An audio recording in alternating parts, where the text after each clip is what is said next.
The really big stories, maybe the biggest story in the sport right now, the potential return of Aaron Donald. For those just joining us, where are we with that right now? He is testing himself out, both physically and mentally, to see if he feels like he can get back to being Aaron Donald. Thus, he's been at the Rams training facility, going through football drills, which he hasn't done the last 2 years while he's been retired. If he feels like he's ready to contribute in a meaningful way, if he feels the desire to go play again, if he feels he's mentally up to it, he's going to come back. The Rams have told him they'd love to have him back, but it is your decision. And when you're ready, if you're ready to come back, let us know, and we'll figure it out and get it done. And if he comes back, he makes that defensive line that much deeper. They can rotate him in. Doesn't need to play full-time, needs to play in key situations. And it certainly feels like it's moving that way, but it's got to come from him, and there's no final decision, to my knowledge, yet. So it's a sport where the term super team sort of has a negative connotation, rather than in basketball, where for a while there, that was how you won a championship. This feels like they'd be putting together a super team. They're going to have questions on shows like this one where we say, is it the Rams or the field in the NFC? And if some dopey talk show host were to ask you that question, in a world in which Aaron Donald does come back, and he's coming back, by the way, why in the world would he be going through all this? So why are you asking me? Well, because I got to fill up a couple of minutes here while I walk from over there to over here. Is it the Rams or the field in the NFC? I mean, I think the difference between this super team and previous super teams is we've seen proof of concept. This team was great last year. So, like, if they don't get any better than they were last year, they were good enough to win the Super Bowl last year. Then you add the two best defensive linemen of this generation to this team potentially, and Aaron Donald probably not as good as he once was, but still very good. It's a team that's really hard to beat. But it's football, man. You always got to take the field in football. Like, so many things can happen. Single elimination in the tournament, even let alone the fact that their quarterback started last year with a bad back and went on to have an MVP caliber season. There's lots of things that can happen between now and the Super Bowl. And in football, you got to go with the field.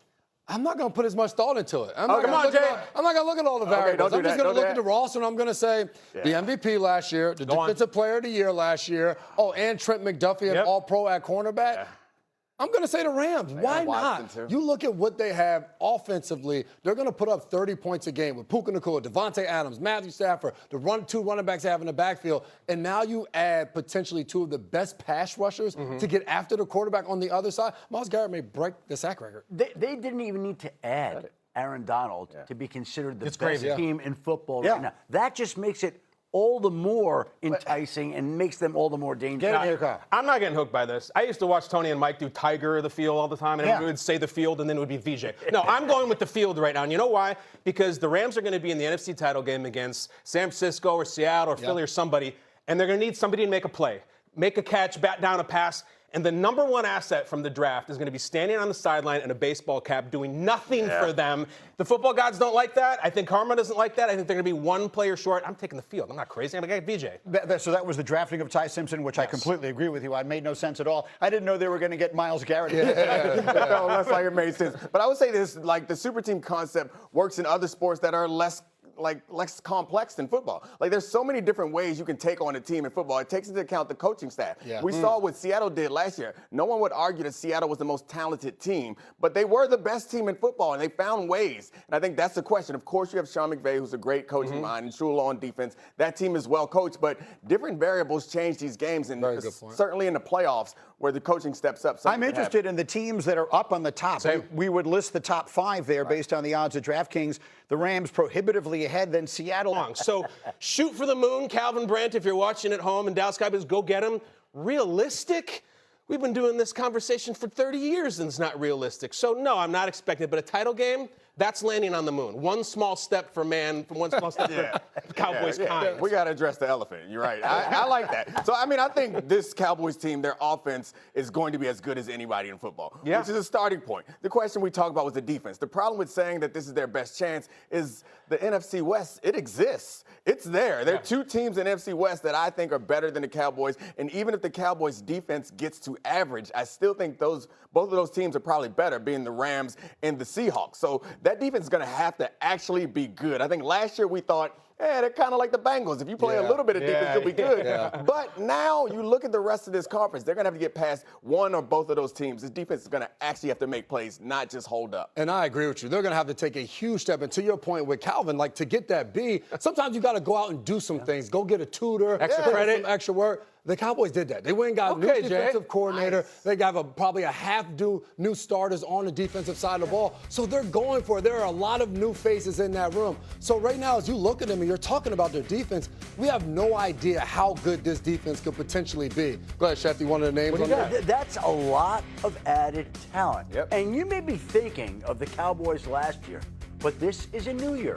And we don't know what's going to happen this year. The New York Knicks are coming off a season where they won the championship. Nobody thought the Knicks were going to win the championship before the season began. So, yes, I think Dallas can have an extended run. I think they can win the Super Bowl. I think Calvin can go to the moon, okay? I think he can. Your son, let me talk to him. Go ahead. Let me tell him, talk to Calvin, the boy. anything is possible. I know when we are at the anything is possible stage, you got a little way to go. But the Knicks comparison, it's like, I see proof of Bigfoot, so I know unicorns are real. No, like we can't do 1-to-1, all right?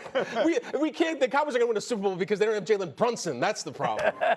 They may have. He was in Dallas, and they let him go. They may have Jalen Brunson. They have maybe enough to score as much as they need to score. Right. The problem is, do they have someone to stop me? They don't have Mitchell Robinson. Right. They don't have those two guys, those two wings, OG Anunoby and Mikal Bridges playing defense. Absolutely, and that's the thing. It's not only a new defensive coordinator. Their entire defensive staff is new as well. So it's how fast can everyone get on the same page to be able to execute what Christian Parker is trying to do. Let me just to make Kyle's point, I think a little more. I'm just going to name a team.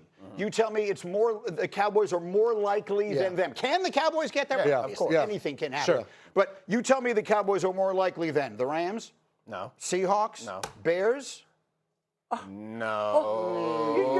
I like them over the Bears. You're doing this exercise, Angel. It doesn't mean anything. Right. Because there are going to be injuries. The season's going to change.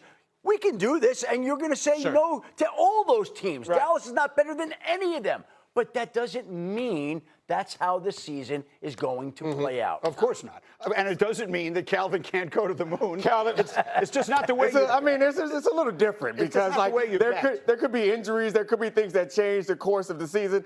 There's no injury that's going to make Calvin good at math. Like that's not. Calvin's going to be sitting here in 10 years talking about Cam Scadaboo. There we go. God willing. I love you, bud. All right, we've got the Athlete Unlimited Softball League is on ESPN. All right. In the app tonight. Oklahoma City visiting Carolina. First pitch scheduled for just after 7 o'clock Eastern time. Coming up, racking up hour